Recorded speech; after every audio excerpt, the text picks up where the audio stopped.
Salut à tous, c'est Motard Geek pour WeAreFPV. Dans cette vidéo, je vais vous expliquer comment bénéficier d'un petit bouton SH, donc le bouton gâchette, temporaire ou momentané, selon comment on l'appelle, qu'on connaît bien sur la X9D+, qui permet notamment de lire des valeurs de télémétrie ou encore de faire du pré-arm sous Betaflight. Et bien avec cette petite Taranis X-Lite qui à première vue n'en bénéficie pas, mais il y a une petite astuce qui permet d'en avoir jusqu'à virtuellement 8 grâce à la petite croix directionnelle. Donc ce tutoriel il est très fortement inspiré de celui de la chaîne Drone Racer 101, dont je vous mettrai le lien dans la description de la vidéo, que m'a fait découvrir Papaye sur le forum. Donc je les remercie tous les deux, mais j'ai quelques petites subtilités dans cette vidéo, notamment l'usage des fonctions spéciales avec ces nouveaux boutons pour la X-Lite.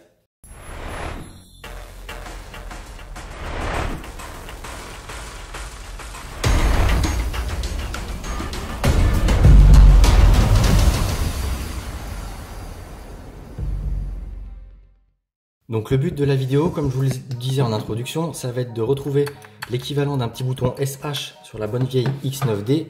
Sur la X-Lite, ce genre de bouton qu'on appelle gâchette ou bouton temporaire, c'est pratique pour le pré-armement sous Betaflight. Bien que moi personnellement je trouve ça pas génial de monopoliser un canal pour faire du pré-arm.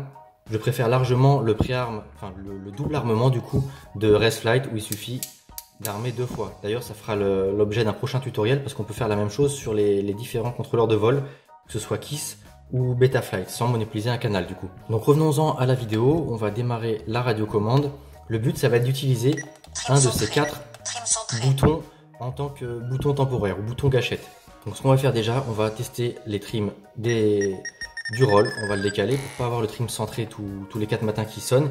D'ailleurs dans la suite du tutoriel je vous expliquerai comment désactiver ces alertes. Donc pour commencer, du coup là on peut voir qu'en trimant ça bouge rien sur mon roll. Je vais juste vous montrer pourquoi moi je déconseille d'activer les trims sur les canaux, les 4 canaux de direction sur les modèles lorsqu'on vole avec un contrôleur de vol, puisque c'est lui qui gère tout ça. Donc là, admettons, on prenne l'aileron, donc le roll, on va l'éditer, on va réactiver les trims.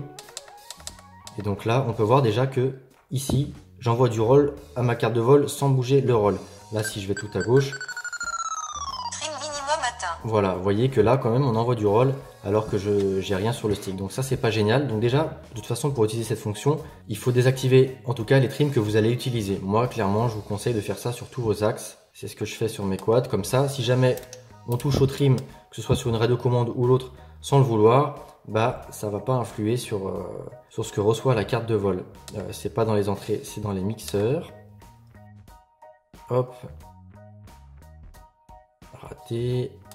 Aileron, édité, on désactive les trims et là on peut voir que c'est revenu à 0, j'envoie 1500 le mid-roll. Donc une fois qu'on a fait ça, on peut utiliser les 4 boutons. Voilà, ça ne change rien aux axes ce qu'on envoie sur les axes. Donc maintenant, il y a 2 solutions. Donc je vais vous expliquer comment envoyer l'état de ce bouton-là sur un canal et du coup le binder, oui, le mapper sur le pré-arm de Betaflight. Donc ce qu'il faut faire, c'est aller donc dans les mixeurs, on va rajouter un canal, donc là le 8e, pas de nom, on s'en fiche, on va lui mettre que c'est l'aileron, même si au final ce ne sera pas le roll, puisqu'on va mettre là, dans ces paramètres là, ici un interrupteur. Alors les interrupteurs, les trims ici, en tout cas dans les menus français, ça se ressemble, c'est quasiment la même chose en anglais. Le bouton de trim gauche, donc roll gauche, le roll c'est aileron, donc on a TA comme trim aileron, G comme gauche, D comme droite. La profondeur, le pitch, on a TPH comme haut, TPB comme bas. Même chose lorsqu'on shift. Donc au final, sur la X-Lite, on peut avoir virtuellement 8 boutons temporaires et pas un seul comme sur la Taranis, sur la X9D. Même si potentiellement, on doit pouvoir faire ce tutoriel sur la X9D. Donc je vous dirai ça plus tard, j'ai pas eu le temps de faire l'essai. Donc on en revient, donc les gaz, donc c'est G, trim G, TG, O pour ce bouton là et TG bas pour ce bouton là, et pour le yo en anglais ou en français d'ailleurs c'est direction je crois quand c'est traduit, et non rudder, donc direction c'est TD gauche, TD droite pour ce bouton là. Donc je vous remettrai tout ça dans l'article, hein, ce sera plus simple dans un petit tableau. Donc là pour récapituler, ici je vais chercher TA, on va faire l'essai avec le bouton de droite, donc TAD, donc là on retrouve tous les trims et nous voilà TAD, on envoie ça sur le canal 8. Et donc ici, si je bouge le bouton, tout en bas à droite, ça devrait envoyer une valeur. Voilà. On retrouve la valeur là qui est bien envoyé lorsque j'appuie. Trim centré. Donc là, ce qu'on va faire, on va vérifier comment utiliser ça sur Betaflight et ce que ça donne. Donc je vais brancher le quad qui est derrière et on va voir ce que ça donne sur Betaflight. Hop, donc là, le quad s'allume. Il apparaît en COM7. Normalement, voilà, le RX derrière est bindé. Donc ça, c'est bon. On se connecte. On va sur... Déjà, on peut voir ici sur installation que c'est bien le quad en question. Et sur récepteur, donc j'ai mes quatre axes qui répondent. Et là, normalement, je vais avoir un aux 4, je pense, puisque c'est le dernier que j'envoie. Trim maximum atteint. Voilà. Donc, Trim maximum atteint. ce qu'il faut faire, c'est le laisser sur le max. Et comme ça, là, on reçoit 2007. On va le faire taire par la suite. Ça, d'ailleurs, je peux baisser le son là avec mon petit slider. Voilà, il dit plus rien. Donc là, on voit bien sur Betaflight que ça réagit. Donc, ce qu'on a à faire, c'est tout bête. Dans les modes, on cherche pré-arme, on fait ajouter une plage. Là, c'est automatique. Donc, il suffit de cliquer sur le bouton, il le sélectionne tout seul.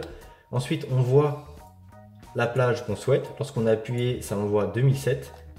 Donc là, on fait tout bêtement enregistrer. Et ça y est, pour armer maintenant, donc moi sur ce petit quad qui est là, il va falloir que j'appuie ici et que je vienne soulever ce petit bouton là. Donc là, c'est tout bête. Voilà, d'ailleurs, est-ce qu'on peut le voir là en live sur les... Donc là, ça n'arme pas. Voilà, on peut pas le voir sur les modes, mais bon, bref, faites-moi confiance, vous pouvez tester. Sous Betaflight, à partir du moment où le pré-arme est activé, il faut l'activer donc avec le bouton droite et armer avec l'inter qu'on a programmé pour armer. Donc ça, c'est une méthode qui personnellement me plaît pas spécialement. Comme je vous le disais, je préfère faire le double armement à la Raceflight. Maintenant, vous savez comment faire sur Betaflight. Et ce qu'on peut faire d'autre, avant de la faire taire, cette radio-là, on va comment utiliser une fonction spéciale avec ce bouton-là. Donc là, c'est pareil, c'est assez simple. On va dans Menu, Fonction spéciale. On va créer une nouvelle fonction. Donc là, c'est pas pratique. Normalement, si on clique sur l'inter en question, vous voyez, ça le sélectionne. Les trims, comme ils sont pas faits pour, ça vient pas le sélectionner tout seul. Donc il faut le chercher à la main. Donc pareil, ici, on va faire TAG ce coup-ci. Le bouton de gauche. Hop, TAG. Et ce qu'on peut faire, c'est lire une valeur de télémétrie. Est-ce qu'on peut le retrouver facilement? Lire valeur, voilà. Et on va aller chercher le VFAS, là, qu'on doit m'envoyer l'USB, j'imagine. Voilà.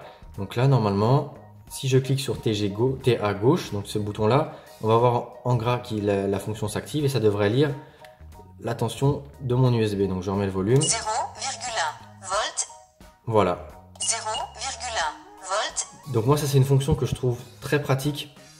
Tout simplement parce que j'ai de temps en temps envie de savoir où j'en suis sur la conso de mon quad. Donc j'utilise le bouton pour lire la consommation du quad. Donc là, la dernière chose à faire qui reste à faire pour être tranquille, c'est de brancher la Taranis sur l'ordinateur en USB mode stockage pour pouvoir supprimer les sons qui sont joués. On a remis le volume. Voilà, lorsqu'on est par exemple 0 volt, trim maximum, voilà, trim maximum 0 et volt, 0 volt, trim centré. Et trim centré. Donc ces boutons là, on va aller les désactiver. Je pourrais brancher directement là en USB, mais j'ai vu que c'était pas forcément très stable, donc je préfère le faire. Récepteur encore sous tension. C'est pas grave.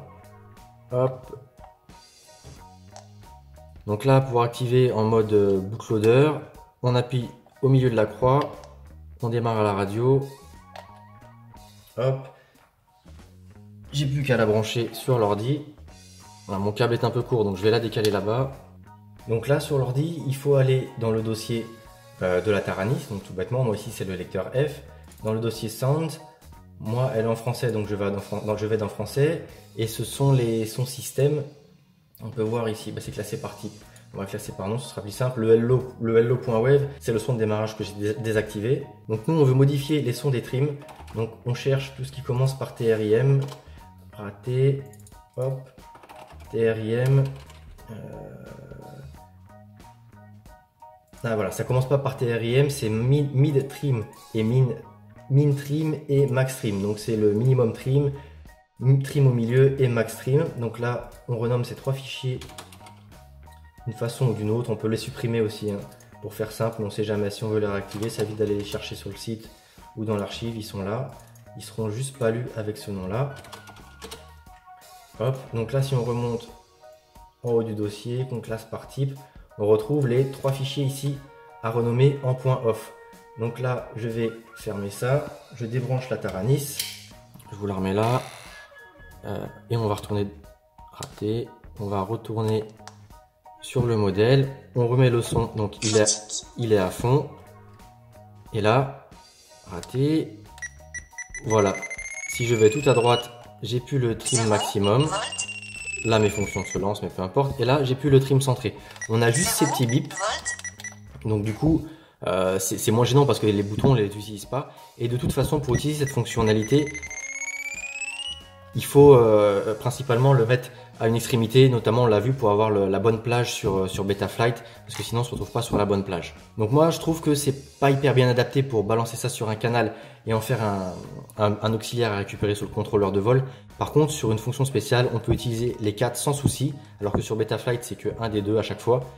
Et si on fait Shift, c'est pareil, hein, c'est utilisable. Mais en fonction spéciale, du coup, si on va sur un de mes autres modèles, normalement, on va prendre le Flowride. Vous allez pouvoir voir que j'utilise ça en fonction spéciale. Hop.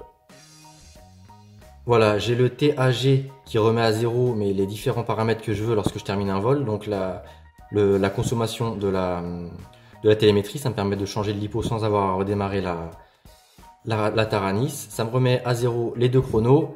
Et le bouton de droite, il me permet en vol de venir lire avec un des 2 pouces la conso où j'en suis exactement. Même si, en suivant le tuto que je vous ai déjà fait à ce sujet-là, c'est ici. Tous les 100 mAh, ça m'indique la conso où j'en suis. Ensuite, j'ai une alerte vocale à 900 mAh et une autre à 1000 mAh. Comme ça, je suis sûr normalement de me poser sans avoir vidé mes lipos. Donc voilà, j'espère que ce petit tuto va vous être utile, qui vous servira. En tout cas, moi, le SH sur la X-Lite, j'en aurais presque rêvé. Finalement, on m'a soufflé la solution sur le forum, donc je remercie Papaye et surtout, comme je vous le disais en intro, la chaîne Drone Racer 101 sur YouTube. Je vous mettrai le lien dans la description, qui a fait un tuto en anglais, duquel je me suis fortement inspiré pour réaliser celui-ci, même si lui, il aborde pas les fonctions spéciales. Donc voilà, sur ce, je vous dis à bientôt sur la chaîne. C'était Motard Geek pour WeAreFPV.